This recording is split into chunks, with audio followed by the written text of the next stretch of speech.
ദൈവമാതാവേ, പരിശുദ്ധ അമ്മേ, അമ്മയും യേശു ക്രിസ്തുവും ഞങ്ങളുടെ കുടുംബത്തിന് നൽകിയ മഹാദയക്ക് ശതകോടി പ്രണാമം. എൻ്റെ പേര് ഷീബ. ഞാൻ എറണാകുളത്ത് പള്ളിപ്പുറത്ത് നിന്ന് വരുന്നു. എൻ്റെ ഹസ്ബൻഡിനുണ്ടായ ഒരു രോഗസൗഖ്യം പറയുവാനാണ് ഞാനിവിടെ വന്നിരിക്കുന്നത്.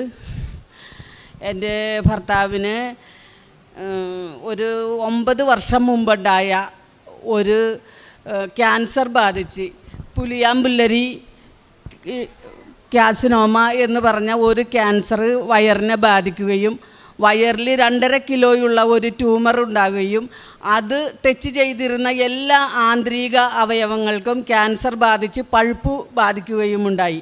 പെട്ടെന്ന് ഞങ്ങൾ മെഡിക്കൽ ട്രസ്റ്റ് ഹോസ്പിറ്റലിൽ എറണാകുളത്ത് കൊണ്ടുവന്ന് 10.5 മണിക്കൂർ നീണ്ട ഒരു ശസ്ത്രക്രിയ ചെയ്ത് വൻകുടലിൻ്റെ ഭാഗം മുറിച്ച് മാറ്റി, ചെറുകുടലിൻ്റെ ഭാഗം മുറിച്ച് മാറ്റി, പിത്തസഞ്ചിയുടെ വാൽവ് മുറിച്ച് മാറ്റി, ആമാശയത്തിൻ്റെ പകുതി മുറിച്ച് മാറ്റി, ട്യൂമർ ടച്ച് ചെയ്തിരുന്ന വയറിൻ്റെ മജ്ജകളെല്ലാവരും മുറിച്ച് മാറ്റുകയും ചെയ്തു. അന്നനാളത്തിൽ കൂടി ഭക്ഷണം ഇറങ്ങാത്തത് കൊണ്ട് ആമാശയത്തിൽ നിന്നൊരു ട്യൂബ് ഫിറ്റ് ചെയ്ത് അങ്ങനെ ഓപ്പറേഷൻ കഴിഞ്ഞ് മരിച്ചതിലും കഷ്ടമായിട്ട് ഈ ആളെ വെൻറ്റിലേറ്ററിലാക്കി.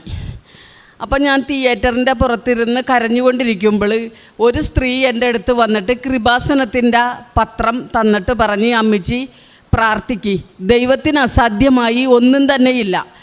അപ്പോൾ എനിക്ക് കൃപാസനം എന്താണെന്ന ഒന്നും അറിയില്ല. പക്ഷേ ഈ തന്ന പത്രം ഞാൻ മടക്കി എൻ്റെ നെഞ്ചോട് ചേർത്ത് വെച്ച്, മാതാവേ, എൻ്റെ ഭർത്താവിന് പൂർണ്ണ സൗഖ്യം തരണമേ. ഈ മനുഷ്യൻ കടലിൽ ജോലി ചെയ്യണതാണ്. 20-18 ദിവസം കഴിഞ്ഞാൽ വലിയ ബോട്ടിൽ പോയാൽ തിരിച്ചു വരാറുള്ളൂ. അങ്ങനെ ഒരു ദിവസം ജോലിക്കായിട്ട് പോയി കടലിൽ വെച്ചാണ് ഒരു ബുദ്ധിമുട്ട് തോന്നി.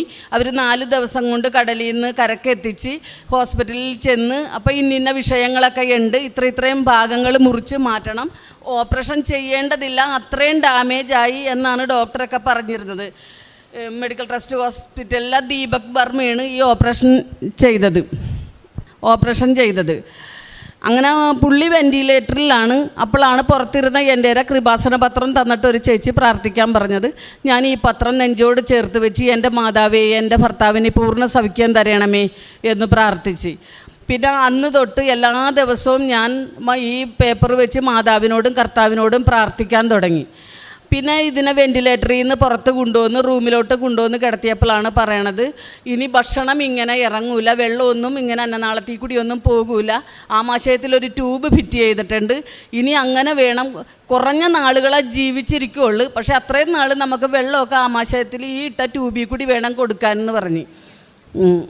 അങ്ങനെ കുറച്ച് ദിവസങ്ങളൊക്കെ കഴിഞ്ഞ് ഇത് ബോധമൊക്കെ വീണ് ഇത്തിരി വെള്ളം ചോദിക്കാൻ തുടങ്ങിയപ്പോൾ സിസ്റ്റർ പറഞ്ഞ്, ഇങ്ങനെ ഗ്ലൂക്കോസ് തന്നുണ്ട്, ആമാശയത്തിലൊരു ട്യൂബ് ഇട്ടിട്ടുണ്ട്, അതിൽ കൂടി അത്യാവശ്യം വെള്ളമൊക്കെ തന്നുണ്ട്, വായയിൽ കൂടി കുടിക്കാൻ പറ്റൂലെന്ന് പറഞ്ഞപ്പോൾ ഈ മനുഷ്യൻ സമ്മതിച്ചില്ല.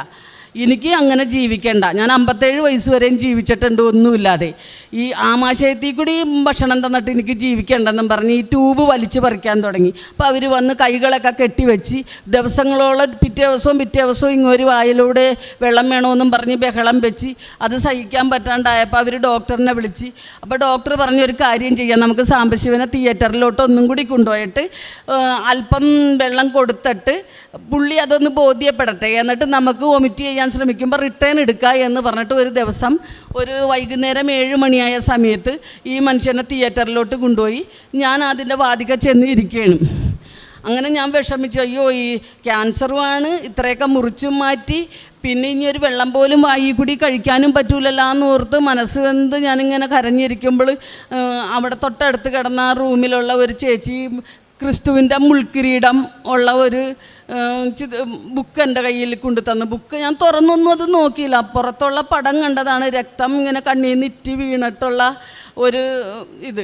അപ്പം ഞാനതിങ്ങനെ നെഞ്ചോടടക്കി പിടിച്ച് ഇതിനെ തിയേറ്ററിൽ കയറ്റിയാക്കിയാണ് വെള്ളമൊക്കെ ഇത് കൊടുക്കാനായിട്ട്. അങ്ങനെ ഞാൻ കർത്താവിനോട് ഇങ്ങനെ പ്രാർത്ഥിച്ച്, കർത്താവേ, മരണത്തിലും കഷ്ടമായിട്ടാണ് ഈ മനുഷ്യനെ തിരിച്ചു തന്നാക്കണത്. ഇങ്ങനെ എനിക്ക് തിരിച്ചു തരരുത്. എൻ്റെ ഭർത്താവ് പൂർണ്ണ ആരോഗ്യത്തോടെ എങ്ങനെ ഇരുന്ന് എങ്ങനെ ഭക്ഷണം കഴിച്ച് അങ്ങനെയല്ലാതെ കർത്താവെ ഈ മനുഷ്യനെ മരണത്തിലും കഷ്ടമായിട്ട് എനിക്ക് തിരിച്ചു തരരുത് എന്ന് മാത്രം ഞാൻ പറഞ്ഞിട്ട് കണ്ണടച്ചിട്ട് ഞാൻ ശരിക്കും കർത്താവിൻ്റെ തിരുസന്നിധിയിലായിരുന്നു. പിന്നെ എനിക്കൊന്നും ഓർമ്മയില്ല. 2 മണിക്കൂർ കഴിഞ്ഞതിന് ശേഷം അസിസ്റ്റൻ്റ് ഡോക്ടർ വന്നിട്ട് എൻ്റെ കയ്യിൽ ഇങ്ങനെ തട്ടി അമ്മച്ചി എന്നും പറഞ്ഞ് വിളിച്ച് ഞാൻ കണ്ണ് തുറന്നപ്പോൾ എന്നോട് പറഞ്ഞു ഒരു മിറാക്കിൾ സംഭവിച്ചാക്കണ്. സാംബശിവന് ജ്യൂസ് 1/2 ഗ്ലാസ് ജ്യൂസ് കൊടുത്ത് റിട്ടേൺ എടുക്കാൻ കണക്കാക്കി കൊടുത്ത ജ്യൂസ് ശരിയായ റൂട്ടിലൂടെ സഞ്ചരിച്ച് ആമാശയത്തിലെത്തി ദഹനം ചെയ്ത് അവർ സ്ക്രീനിൽ കണ്ടുകൊണ്ടിരിക്കുകയാണെന്ന് പറഞ്ഞു. അപ്പോൾ എനിക്ക് പൂർണ്ണ ബോധ്യമായി കർത്താവ് എന്തായാലും എൻ്റെ ഭർത്താവിന് ഏതെല്ലാം അവയവങ്ങളെ ബാധിച്ചിട്ടുണ്ടെങ്കിലും അത് എടുത്തു മാറ്റാൻ കർത്താവിന് സാധിക്കുമെന്ന്. പിന്നെ ഞാൻ എൻ്റെ ഭർത്താവിന് ക്യാൻസറാണെന്ന് കരുതി ഞാൻ ദുഃഖിച്ചിട്ടില്ല. പുള്ളിനെ പുറത്തോട്ട് കൊണ്ടുവന്ന് പിന്നീടും കുറേ ദിവസങ്ങൾ കഴിഞ്ഞാണ് വായിൽ കൂടി ഭക്ഷണമൊക്കെ കൊടുത്തത്. പിന്നെ ഞങ്ങൾ ഡിസ്ചാർജ് ചെയ്യണേക്ക് മുമ്പ് ഒരു ആരോ റൂട്ട് ബിസ്ക്കറ്റ് 1/2 ഗ്ലാസ് ചായയൊക്കെ വായിൽ കൂടി കൊടുത്ത് കഴിച്ച് കുഴപ്പമില്ല. അപ്പോൾ പുള്ളി പറഞ്ഞ് ആമാശയത്തിൽ ഇട്ടങ്ങനെ ട്യൂബ് എനിക്ക് ഊരി തന്നുമെന്ന് പറഞ്ഞപ്പോൾ ഡോക്ടർ പറഞ്ഞ് ഇതൊരു അത്ഭുതം സംഭവിച്ചാക്കണതാണ്. ഇത് ഊരിക്കഴിഞ്ഞാൽ കീറി മുറിക്കാൻ ഇനി 1 ഇഞ്ച് സ്ഥലം പോലുമില്ല. 10.5 മണിക്കൂർ എടുത്തിട്ടാണ് ഈ ഡാമേജായ ഭാഗങ്ങളൊക്കെ മുറിച്ച് മാറ്റി സെപ്പറേറ്റ് കാര്യങ്ങളൊക്കെ ചെയ്താക്കണം. അപ്പോൾ ഇത് പെർമനൻ്റായിട്ട് കിടക്കാനുള്ളതാണ് ആമാശയത്തിൽ നിന്നുള്ള ട്യൂബ്. അപ്പോൾ അവർ തൽക്കാലം അത് വളച്ച് വെച്ചൊക്കെ ഒട്ടിച്ചാണ് പിന്നെയും ദിവസങ്ങൾ കഴിഞ്ഞ് ഞങ്ങളെ ഡിസ്ചാർജ് ചെയ്ത്. അപ്പോഴൊക്കെ എല്ലാ സഹായവും നമ്മൾ ചെയ്തു കൊടുക്കണം. ഒരു കൊച്ചു കുഞ്ഞിനെ പോലെ ഒന്നിനും കഴിവില്ലാത്ത ജീവച്ഛവം പോലെയാണ് ഞങ്ങൾ തിരിച്ചു പോകുന്നത്. പക്ഷേ ഒരത്ഭുതം വന്നെന്നുള്ളത് ഇങ്ങനെ ഭക്ഷണം വെള്ളം ഒക്കെ ഇങ്ങനെ കുടിക്കാൻ പറ്റി എന്നുള്ളത് ഒരു വലിയ അത്ഭുതം തന്നെയാണ് സംഭവിച്ചത്. പിന്നെ അന്ന് തൊട്ട് ഞാൻ പ്രാർത്ഥിക്കാൻ തുടങ്ങി. യൂട്യൂബിലൂടെ അച്ഛൻ്റെ ധ്യാനങ്ങളും സാക്ഷ്യങ്ങളും കേൾക്കാൻ തുടങ്ങി. എന്ന് ഞാനിങ്ങനെ പ്രാർത്ഥിച്ചു കൊണ്ടിരുന്നു. ഇതിൻ്റെ ഇടയിൽ 6 മാസം കൊണ്ട് 6 കീമോ കഴിഞ്ഞതിന് ശേഷം പിന്നെ റേഡിയേഷനുള്ള ടെസ്റ്റുകൾക്കൊക്കെ അവരെഴുതി തന്ന് എല്ലാ ടെസ്റ്റുകളും നമ്മൾ റേഡിയേഷന് മുമ്പ് ചെയ്യണം എന്നിട്ടൊരു ഡേറ്റ് തന്ന് ഈ റിസൾട്ടൊക്കെ ആയിട്ട് നിങ്ങൾ റേഡിയേഷന് വരാനായിട്ട്. അപ്പോഴെല്ലാം ഞാൻ കർത്താവിനോട് പ്രാർത്ഥിച്ചുകൊണ്ടിരുന്നു, കർത്താവേ അവയവങ്ങൾ ആന്തരിക അവയവങ്ങളൊക്കെ മുറിച്ച് മാറ്റിയിട്ടും ശരിയായ റൂട്ടിൽ കൂടി ഈ ജ്യൂസ് ചെന്ന് ദഹനം ചെയ്തിട്ടുണ്ടെങ്കിൽ കർത്താവിന് അസാധ്യമായിട്ട് ഒന്നും തന്നെയില്ല.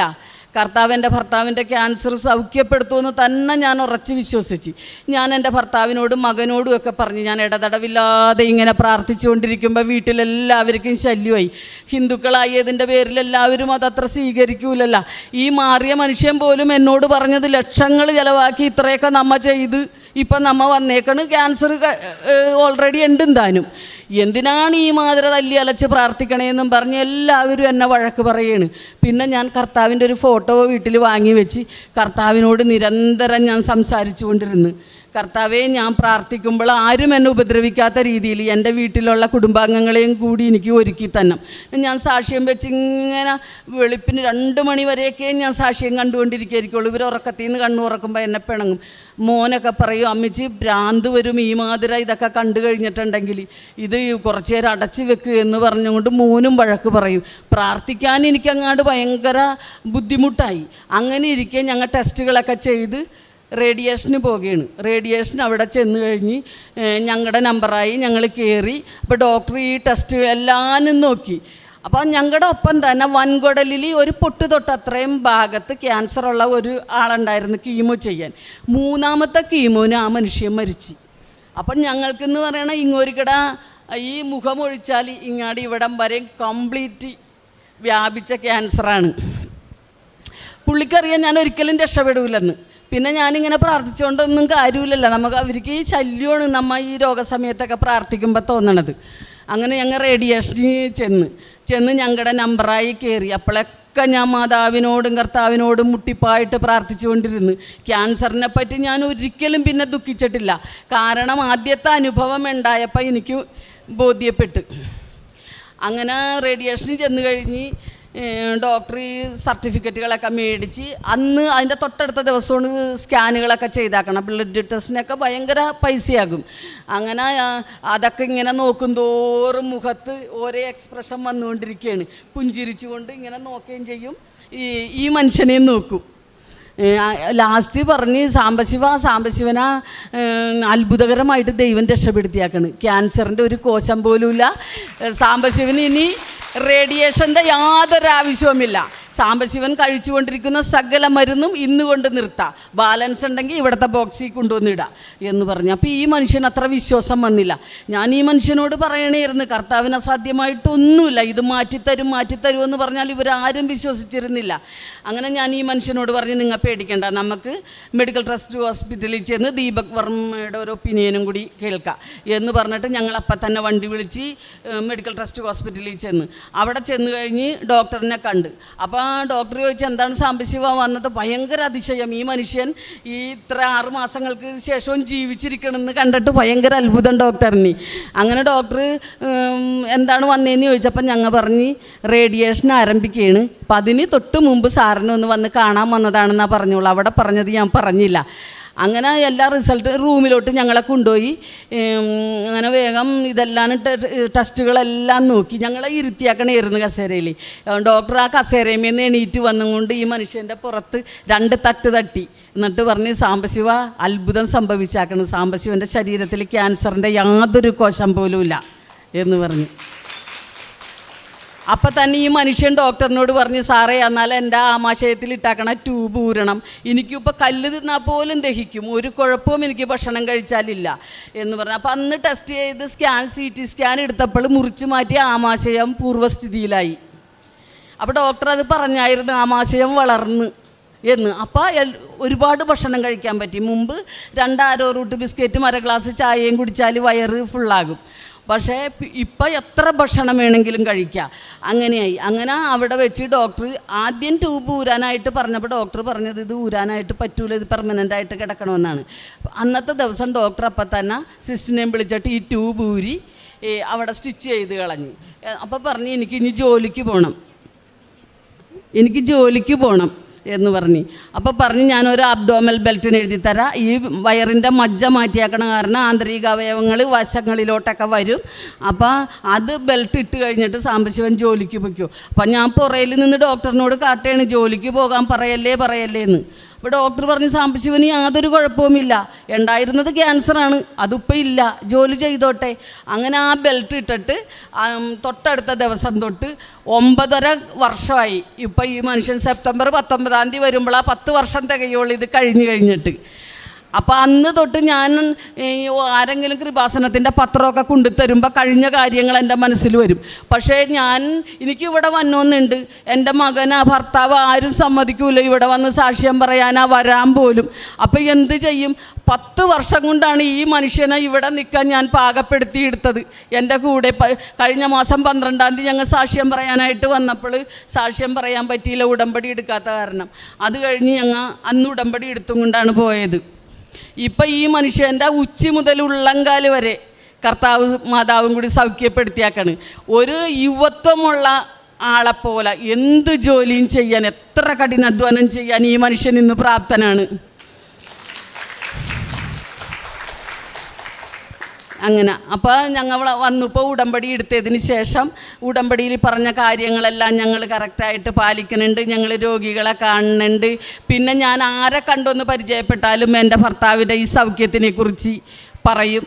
ഇപ്പം എന്നെ അറിയുന്ന എൻ്റെ അവിടെ ഉള്ള കുറേ ആളുകളൊക്കെ കൃപാസനത്തിൽ വരാനിരിക്കണേണ്. എല്ലാവർക്കും അത്ഭുതമായി, ഇത് ശരിക്കും മാതാവും കർത്താവും തമ്മിൽ അവർ ആണ് സൗഖ്യപ്പെടുത്തിയതെന്ന്.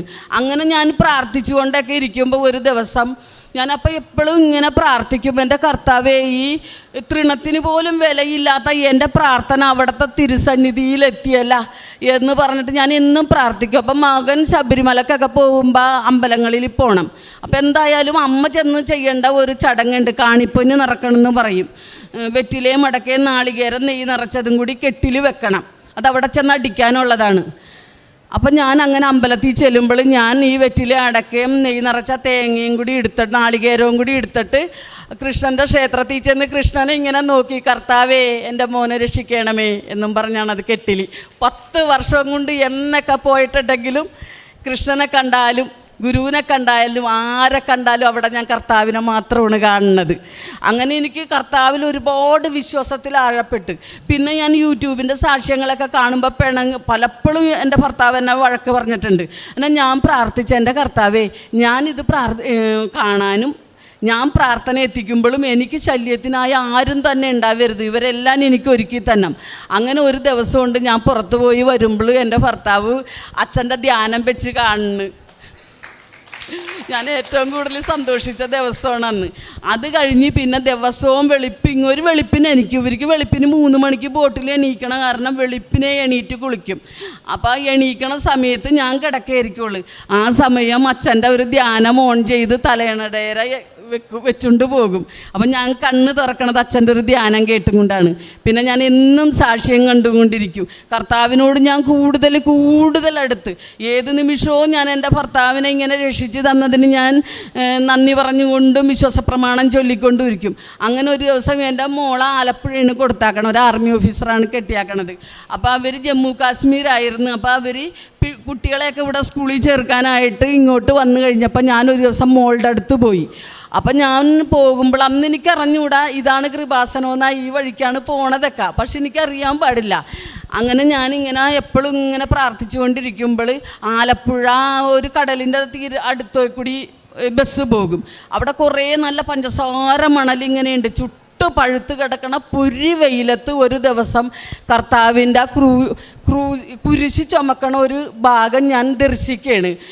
ഭയങ്കരമായൊരു കുരിശി, കർത്താവിനത് എടുത്ത് പൊക്കാൻ പറ്റണില്ല, ഇങ്ങനെ മുട്ടിട്ട് ഇങ്ങനെ വീണ് പോണ്. പക്ഷേ ഈ കുരിശും കൊണ്ട് നിവരാൻ ശ്രമിക്കുക, ഇങ്ങനെ വീണ് പോണ ഒരു രൂപം ഞാൻ ജീവനോടെ ദർശിക്കുകയാണ്. ഞാനത് വന്ന് എൻ്റെ ഭർത്താവിനോട് പറയുകയാണ്, ശ്യാം ചേട്ടാ, ഞാൻ കർത്താവിനെ ജീവനോടെ ചലിക്കുന്ന രൂപത്തിൽ ഞാൻ കർത്താവിനെ കണ്ട്.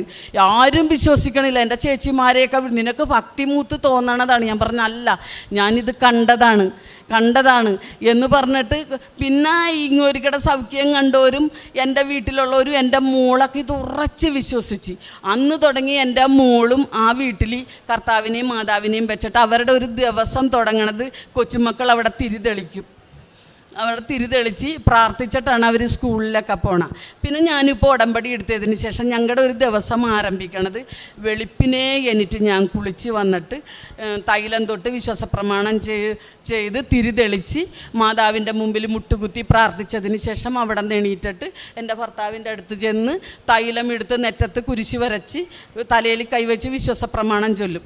അതിനുശേഷം ഈ തൈലം ഈ മുറിവേറ്റ വയറിലോട്ട് ഞാൻ തേച്ചും കൊണ്ട് പ്രാർത്ഥിക്കും. അത് കഴിഞ്ഞിട്ട് എൻ്റെ മകൻ കിടന്നുറങ്ങിയിരിക്കുള്ള ആ ഉറക്ക സമയത്ത് ചെന്നിട്ട് ലൈറ്റ് ഇട്ട് അവനെ വിളിച്ചും കൊണ്ട് അവൻ്റെ നെറ്റത്തും ഈ തൈലം കുരിശ് വരച്ച് അവനോട് വാതുറക്കാൻ പറഞ്ഞിട്ട് ഈ വിശുദ്ധ ഉപ്പ് മോനെ, ഒരു ദിവസത്തിൻ്റെ ആദ്യം ഈ വിശുദ്ധ ഉപ്പ് നീ അല്പാൽപമായിട്ട് നുഴഞ്ഞിറക്കുന്നും പറഞ്ഞിട്ട് അത് വായിലിട്ട് കൊടുക്കും. അപ്പോൾ അതിനൊന്നും അവൻ ഇന്ന് വരെ ഇപ്പോൾ ഒരു തടസ്സവും പറയണില്ല. എനിക്ക് പ്രാർത്ഥിക്കാനും എനിക്ക് ദൈവത്തിനെ വിളിക്കാനും എല്ലാനും എൻ്റെ ഭർത്താവും മകനും ഉപ്പ സമ്മതിച്ച്. പിന്നെ എൻ്റെ ചേച്ചിമാരും എൻ്റെ ബന്ധുക്കളൊക്കെ കുറേ പേര് ഭയങ്കരമായിട്ട് എന്നോട് എതിർത്ത്. അപ്പോൾ കുടുംബ യൂണിറ്റുകൾ വെക്കുമ്പോൾ പുറത്തുനിന്നുള്ള വക്കീലുമാർ സാറുമാരൊക്കെയാണ് അതിൻ്റെ തലപ്പത്തൊക്കെ ഇരിക്കണത്. അപ്പോൾ ഒരേ യൂണിറ്റ് വെക്കുമ്പോൾ ഇങ്ങനെ വർഷത്തിൽ ഒരിക്കൽ അവർ വരും. അങ്ങനെ വന്നപ്പോൾ ഹാളിലാണ് ഞങ്ങളെല്ലാവരെയും ഇരുത്തിയത്. ആ ഒരു അധ്യാപകനാണ് അന്ന് വന്നത്. നോക്കിയപ്പോൾ കർത്താവിൻ്റെ ഒരു ഫോട്ടോ ഇരിക്കണം. പുള്ളിക്ക് ഒട്ടും ഇഷ്ടമായില്ല. പുള്ളി അത് നെറ്റി ചുളിച്ചിട്ട് പറഞ്ഞ് ഈ വീട്ടിലെ വീട്ടമ്മ ആരാണ് ഇങ്ങോട്ട് വിളിച്ചേ എന്ന് പറഞ്ഞ്. അപ്പോൾ എനിക്കറിയാം കുടുംബ യൂണിറ്റ് വെക്കുമ്പോൾ ഇങ്ങനൊരു ചോദ്യം വരും, ഞാനിനി ക്രിസ്ത്യാനിയാണെന്ന് പറഞ്ഞ് പ്രശ്നം ഉണ്ടാകുമെന്ന് എനിക്കറിയാം. അപ്പോൾ ഞാൻ എൻ്റെ കർത്താവിനോട് പറഞ്ഞ്, കർത്താവേ, എനിക്ക് എല്ലാവർക്കും കൂടി കൊടുക്കാനുള്ള ഒരു ഉത്തരം അങ്ങ് തന്നെ എനിക്ക് തന്നെ. കാരണം ഞാനൊരു ഹിന്ദു ആയതിൻ്റെ പേരിൽ ഞാൻ പല സ്ഥലത്തും ക്രൂശിക്കപ്പെടും. അപ്പോഴൊക്കെ ഉത്തരം മുട്ടി ഞാൻ നിൽക്കരുത്. എൻ്റെ ഭർത്താവിൻ്റെ സൗഖ്യം പറഞ്ഞാൽ അത് ലക്ഷങ്ങൾ ചിലവാക്കി ഓപ്പറേഷൻ ചെയ്തിട്ടാണെന്ന് അവർ പറയും. അപ്പോൾ എനിക്ക് പറയാനൊരു ആൻസർ ഉണ്ടാകണം എന്ന് ഞാൻ പ്രാർത്ഥിച്ചുകൊണ്ടിരുന്നു. അപ്പോൾ എൻ്റെ മകളുടെ കുട്ടിക്ക് ചോറൂണിനായിട്ട് ആലപ്പുഴ ഒരു ചെറുകോലാശ്രമം എന്ന് പറഞ്ഞിട്ട് ആശ്രമമുണ്ട് ഗുരുദേവൻ്റെ. അവിടെ വെച്ചാണ് ചോറൂണ് നടത്തിയത്. അപ്പോൾ ചോറൂണിന് ചെന്നപ്പോൾ വലിയൊരു ഹാളിൽ ഗുരുവിനെ വെച്ച പോലെ ക്രിസ്തുവിൻ്റെ ഒരു വലിയ ഫോട്ടോ വെച്ചിട്ട് തുളസിമാല ചാർത്തിയിട്ട് അതിൻ്റെ മുന്നിലാണ് പ്രാർത്ഥന. ആദ്യം തന്നെ കർത്താവിനൊരു പ്രാർത്ഥന, അത് കഴിഞ്ഞിട്ടാണ് ഗുരുമന്ദിരത്തിലെ സകല പ്രാർത്ഥനകളും ആരംഭിക്കണം. അപ്പോൾ ഞാൻ അവിടുത്തെ ഒരു ആചാര്യനോട് ചോദിച്ചു, എന്താണ് ഇവിടെ ഇങ്ങനെ ക്രിസ്തുവിനെ വെച്ചാക്കണത് എന്ന് പറഞ്ഞപ്പോൾ പറഞ്ഞ്, ഗുരുദേവൻ്റെ സമാധിക്ക് ശേഷം ഗുരുദേവൻ്റെ വസ്തുക്കളൊക്കെ പരിശോധിച്ച് എടുത്തപ്പോൾ ക്രിസ്തുവിനെ ഗുരു ആചരിച്ചെന്നുള്ള ഒരു തെളിവ് ഉണ്ടായി. സർവജ്ഞാനിയായ ഗുരു ക്രിസ്തുവിനെ ആചരിച്ചിരുന്നെങ്കിൽ എന്തുകൊണ്ട് നമുക്ക് ഇവിടെ വെച്ചുവിടാ എന്നാണ് എന്നോട് ചോദിച്ചത്. അത് എനിക്ക് മറ്റുള്ളവരോട് പറയാനുള്ള ഒരു ആൻസർ കർത്താവ് തന്നതാണ്. അപ്പം ഞാൻ ഈ അധ്യാപകനോട് പറഞ്ഞ്, നമ്മുടെ സർവജ്ഞാനിയായ ഗുരു ക്രിസ്തുവിനെ ആചരിച്ചിരുന്നുവെങ്കിൽ എന്തുകൊണ്ട് എനിക്കൊരു ഫോട്ടോ ഇവിടെ വെച്ചുകൂടാ? അങ്ങനെ ചോദിച്ച് ഞാനപ്പോൾ എല്ലാവരോടും, നിങ്ങൾ എന്ത് മനസ്സ് നീറിയ ആവശ്യങ്ങൾക്കായാണ് കർത്താവിനെയും മാതാവിനെയും എൻ്റെ അടുത്ത് വന്നാക്കണമെങ്കിലും നമ്മുടെ മനസ്സ് ദൈവത്തിന് വസിക്കാനുള്ള പരിശുദ്ധമായ ആലയമാക്കി തീർക്കുക. അവിടെ ക്രിസ്തുവും മാതാവും വരും, നമ്മുടെ എല്ലാ ആവശ്യങ്ങളും സാധിച്ചു തരും. അപ്പോൾ എല്ലാവരോടും ഞാൻ നന്ദി പറയണേ. നിങ്ങളുടെ പ്രാർത്ഥനയിൽ ഞങ്ങളുണ്ടാകണം. ഞങ്ങളുടെ പ്രാർത്ഥനകളിലും ഈ കൃപാസനത്തിനും എല്ലാം സകല മക്കളും ഉണ്ടാകും. മാതാവും കർത്താവും നമ്മളെല്ലാവരെയും രക്ഷിക്കും. ശരിക്ക് ജീവിച്ചു കൊണ്ടിരിക്കുന്ന ക്രിസ്തുവാണെന്ന് വിഷ്വലിലൂടെ എന്നെ കാണിച്ചു തന്നതാണ് കർത്താവ്. അതുകൊണ്ട് എല്ലാവരോടും ഞാൻ നന്ദി പറയണ്. ദൈവനാമത്തിന് മഹത്വം ഉണ്ടാകട്ടെ. അവൻ്റെ നാമത്തിൽ വിശ്വസിക്കുന്നവർക്കെല്ലാം കൃപയ്ക്ക് മേൽ കൃപ. യോഹന്നാൻ്റെ വിശുദ്ധ സുവിശേഷം നമ്മോട് അരുളി ചെയ്യുന്ന തിരുവചനമാണ്. തമ്പുരാനെ ആത്മാർത്ഥമായിട്ട് വിളിക്കുന്ന ഏതൊരാൾക്കും സമീപസ്ഥനാകുന്ന ദൈവത്തിൻ്റെ ഇടപെടലുകളാണ് അനുഭവ സാക്ഷ്യമായിട്ട് ഓരോ മക്കളും പങ്കുവയ്ക്കുക. അത് ആരെന്നില്ലാതെ വാരിക്കോരി മടി നിറച്ച് നമ്മെ സംതൃപ്തനാക്കുന്ന സജീവ ദൈവം എങ്ങനെ ഇന്നും ജീവിക്കുന്ന സാന്നിധ്യമായിട്ട് ഉടമ്പടിയെടുത്ത അനുഭവങ്ങളിലൂടെ ജീവിക്കുന്നു, പ്രവർത്തിക്കുന്നു എന്നുള്ളതാണ് നമുക്ക് സാക്ഷ്യത്തിലൂടെ മനസ്സിലാവുക. സ്ത്രീയെ, നിൻ്റെ വിശ്വാസം വലുതാണ് എന്നാണ് മത്തായി 15:28 തൻ്റെ മകളെ സുഖപ്പെടുത്തണം എന്ന ഒരു അപേക്ഷയുമായിട്ട് കർത്താവിൻ്റെ സന്നിധിയിലേക്ക് കടന്നു ചെല്ലുന്ന മകളോട് ഈശോ പറയുക. അപ്പോൾ ഈശോ അവിടെ പലതും പറഞ്ഞു. മക്കളുടെ അപ്പം എടുത്ത് നായ്ക്കൾക്ക് കൊടുക്കുന്നത് ശരിയല്ല എന്ന് പറഞ്ഞു. ആ മകൾ പറഞ്ഞു, നായ്ക്കളും യജമാനൻ്റെ മേശയിൽ നിന്ന് വീഴുന്ന അപ്പക്കഷ്ണങ്ങൾ ഭക്ഷിക്കുന്നില്ലേ കർത്താവേ? കർത്താവ് അവിടെ അവളുടെ വിശ്വാസത്തെ ശ്ലാഘിക്കുകയാണ്, പ്രശംസിച്ചുകൊണ്ട് പറയുകയാണ്, നിൻ്റെ വിശ്വാസം വലുതാണ്. ഒരു കൃപാസന പത്രം നാം കൊടുക്കുമ്പോൾ ആ പത്രം ഈശോയുടെ പരിശുദ്ധ അമ്മ ഈ ആലയത്തിലേക്ക് ഓരോരുത്തരെയും ക്ഷണിക്കുന്നതാണ്. അമ്മയുടെ ഒരു കൈയാണത് എന്നുള്ള ഒരു വിശ്വാസത്തോടെ നാം അത് കൊടുക്കുമ്പോൾ എങ്ങനെയൊക്കെ എവിടെയൊക്കെ മക്കൾക്ക് തങ്ങളുടെ ജീവിതത്തിൽ പിന്നീട് കർത്താവിനെ അവർക്കും കൊടുക്കുവാൻ സാധിക്കുന്നു. അവരുടെ കുടുംബത്തിലേക്ക് എങ്ങനെയാണ് കർത്താവിൻ്റെ സാന്നിധ്യം ഉണ്ടാകുന്നത്. അതാണ് തൻ്റെ ഹസ്ബൻഡിൻ്റെ ക്യാൻസർ രോഗം എത്രമാത്രം തീവ്രമായിരുന്നു. അത് ആന്തരിക അവയവങ്ങളൊക്കെ മാറ്റി വെച്ച ഒരവസ്ഥയിൽ 10.5 മണിക്കൂർ ഓപ്പറേഷൻ. ഇതിനൊക്കെ ശേഷം ആ മകന് സ്വന്തമായിട്ട് ഭക്ഷിക്കുവാൻ ഇനി സാധിക്കില്ല എന്നുള്ള ഒരവസ്ഥയിലേക്കൊക്കെ വരുന്ന ഒരു അവസരത്തിൽ ഈ മകൾക്ക് ഒരു കച്ചിത്തുരുമ്പ് പോലെ ഈ മകളുടെ കയ്യിലേക്ക് കിട്ടുകയാണ് കൃപാസന പത്രം. പിന്നീട് ബഹുമാനപ്പെട്ട VP ജോസഫ് അച്ഛൻ്റെ ഉടമ്പടി ധ്യാനങ്ങൾ, സാക്ഷ്യങ്ങൾ, അത് ഒരാഴ്ചയോ 2 ആഴ്ചയോ 1 മാസമോ അല്ല, 9.5 വർഷം ഈ മകള് അതിൻ്റെ പുറകെ തന്നെയായിരുന്നു. ഒരു ഉപാസന പോലെ അതിങ്ങനെ കൂടെ കൊണ്ടു നടന്നു. അങ്ങനെ തനിക്ക് കിട്ടിയ ദൈവത്തെ ഉപേക്ഷിക്കുവാൻ ഒരിക്കലും ഈ മകള് മനസ്സ് കാണിച്ചില്ല. പിന്നീട് അങ്ങോട്ടുള്ളത് ഒരു തീവ്രമായ ഒരു സ്നേഹബന്ധമാണ്. ആ സ്നേഹബന്ധത്തിൽ ഈശോ എങ്ങനെ കടന്നു വരുന്നു, എങ്ങനെ ഈ മകൾക്ക് പല തടസ്സങ്ങൾ മാറുന്നു, കുടുംബാംഗങ്ങളൊക്കെ എങ്ങനെ പിന്നീട് ഈശോയെ സ്നേഹിക്കുന്നവരാകുന്നു. അങ്ങനെ തനിക്ക് പിന്നീട് ഉടമ്പടി എടുക്കുവാനായിട്ട് അവസരം കിട്ടിയത് ഈ കഴിഞ്ഞ ഫെബ്രുവരിയിലാണ്, 12-ാം തീയതി. അത്രയും വർഷം ഈശോയെ കൂടെ കൊണ്ടു നടന്നു, ഒരിക്കലും ഈശോയെ ഉപേക്ഷിച്ചില്ല. അങ്ങനെയാണ് ഉടമ്പടി എടുത്ത് ഇവിടെ വന്ന് ഇപ്പോൾ സാക്ഷ്യം പറയുന്നത്. അതും റേഡിയേഷൻ വേണ്ട എന്നും ക്യാൻസറിൻ്റെ ഒരു കോശം പോലും ഇപ്പോൾ തൻ്റെ ഹസ്ബൻഡിന് ഇല്ല എന്നും, അതുപോലെ ആമാശയത്തിന് പകരമായിട്ട് അവിടെ ഇട്ടിരുന്ന ട്യൂബ്, ആ ട്യൂബ് അത് ഒരിക്കലും ഇനി മാറ്റാൻ പറ്റില്ല എന്ന് പറയുന്ന ആ ട്യൂബ് അത് വീണ്ടും ഡോക്ടർ അത് റിമൂവ് ചെയ്യുകയും ഇപ്പോൾ ഈ മകൾ പറഞ്ഞതനുസരിച്ച് ഒരു യുവാവിൻ്റേതായ രീതിയിൽ തൻ്റെ ഹസ്ബൻഡ് ഇന്ന് എല്ലാ ജോലികളും ചെയ്യുന്നു, എല്ലാ ഭക്ഷണവും കഴിക്കുന്നു. ഇന്ന് അദ്ദേഹത്തിന് യാതൊരു കുഴപ്പവുമില്ല, ക്യാൻസർ എന്ന് പറയുന്ന അസുഖമേ ഇല്ല. അപ്പോൾ നമുക്ക് നമ്മുടെ മുൻപിലേക്ക് വരുന്ന ഓരോ അനുഭവ സാക്ഷ്യങ്ങളും എങ്ങനെയാണ് അത് ജീവനുള്ള സാക്ഷ്യങ്ങളായി മാറുന്നത്, അത് ഈ വ്യക്തി തന്നെ പറയുന്നതാണ്. ഇത് ഇവരെ കൊണ്ട് പറയിപ്പിക്കാതിരിക്കാൻ ആർക്കും സാധിക്കില്ല. അതുകൊണ്ടാണ് പറഞ്ഞാൽ ആരും വിശ്വസിക്കാത്ത, കേട്ടാൽ ആരും സമ്മതിക്കാത്ത പ്രവർത്തികൾ നിൻ്റെ ദൈവം നിന്നെ കൊണ്ട് ചെയ്യിക്കും എന്നുള്ളത് നാം ഹബക്കൂക്ക് പ്രവാചകൻ്റെ പുസ്തകത്തിൽ നാം വായിക്കുന്നുണ്ട്. അങ്ങനെ ജീവനുള്ള സാക്ഷ്യവുമായി ഇവിടെ വന്ന് തൻ്റെ ദൈവത്തെ മഹത്വപ്പെടുത്തുന്ന ഈ കുടുംബത്തോടൊപ്പം, അതുപോലെ ഉടമ്പടി എടുത്തതിന് ശേഷം ഏറ്റവും നല്ല രീതിയിൽ തമ്പുരാന് സാക്ഷ്യം വഹിക്കുന്നു. അങ്ങനെ കുടുംബം ഒന്നിച്ച് ഇപ്പോൾ നന്ദി പറയുമ്പോൾ നമുക്കും കരങ്ങളടിച്ച് ഈശോയ്ക്കും അമ്മയ്ക്കും നന്ദി പറയാം, ദൈവത്തെ ആരാധിക്കാം, മഹത്വപ്പെടുത്താം. ഇപ്പം സാക്ഷ്യം എന്ന് പറയാൻ വേണ്ടിയിട്ട് ഈ 10 വർഷം ആകാറായപ്പോൾ സകല ഫുൾ ചെക്കപ്പും ചെയ്ത്, എന്നിട്ട് അതിൻ്റെ റിസൾട്ടുമായിട്ടാണ് വന്നേക്കണം. ആദ്യം ഈ മനുഷ്യന് 2.5 കിലോ ട്യൂമർ ഉണ്ടെന്നും ഇത്ര അവയവങ്ങൾ മുറിച്ച് മാറ്റണമെന്ന് പറഞ്ഞതിൻ്റെ തെളിവ് പത്രം, ഡോക്ടർ സൈൻ ചെയ്ത എല്ലാ പേപ്പറുകളും മുറിച്ച് മാറ്റിയതിന് ശേഷമുള്ളത്, കീമോന് ശേഷം റേഡിയേഷൻ വേണ്ട, ക്യാൻസറിൻ്റെ കോശമൊന്നും, എല്ലാ തെളിവ് പേപ്പറുകളുമായിട്ടാണ് ഞാൻ വന്നത്.